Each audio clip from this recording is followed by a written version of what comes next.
Няма човек на земята, който да не е чувал за вампири. Всички знаем за митовете, като например, че вампирите мразят чесън, пият кръв и мразят слънчевата светлина.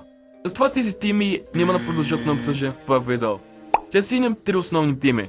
Ако това били ви скефи, не забравяйте да пустите и миналата история. Нека започваме.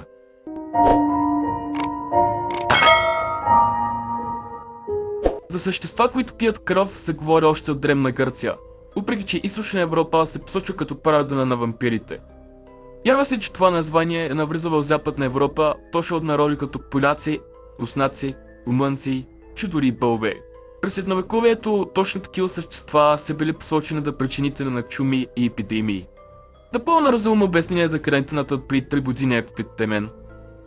Както си да е, няма конкретен източник, сочещ произхода на думата вампир. Някои историци обаче често тесват връзка с опир, чийто произход е още по-наясен. Опир е древен славянски тук на злото, който власва над земята през темната част от годината.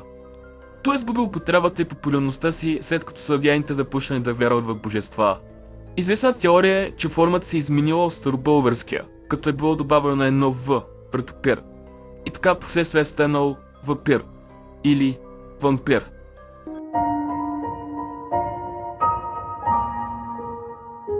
Счита се, че първото същество, което може да се назове като вампир, е египетската богиня Сехмет. Сехмет е богиня на войната в египетската митология, която служи на богът на слънцето – Ра.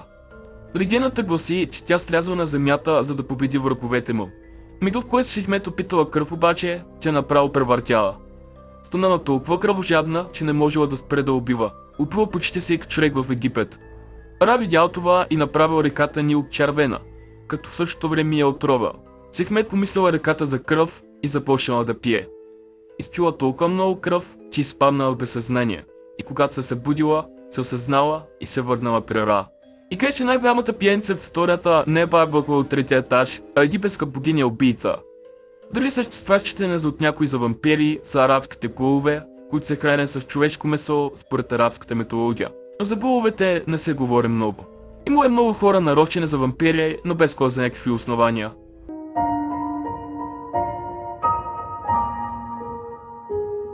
Предполагам, че всички са чували за Влад Дракула. Едната се чуете това име, се сещате за вампири. Чита се, че самият Дракула е обичал да се храни около умиращите си жертви, като е тофал хляба си в кръвта им и се е наслаждавал. Пълна е с книги, филми, сериали и какво ли още не, където има всякакви интерпретации и истории. Исторически погледнато, граф Дракула е нормален влашка войвода, известен в това, че превръща над 20 000 османци в шиш кебаб.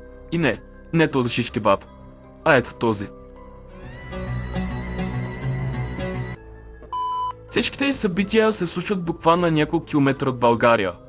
Някои хора асоциират вампирите с стари славянски вярвания, които произхождат точно от България. През 2012 година в Кръсозопол са намерени останки от скелет, пробоен с железен кол, които датират на 700 години. Въпреки че този предполагаем вампир се приема по-скоро като мим. А в популярния сериал Дневниците на вампира се говори за вампири точно от нашата родина. Дори и това да не е истина, то теорията за славянска произход на вампирите си остава една от най-популярните. Твърди се, че западноевропейските народи са взели сегашните названия за вампири от сърбите и тяхната митология. Дали това е истина или лъжа, ще оставя на вас да прецените. Благодаря за вниманието.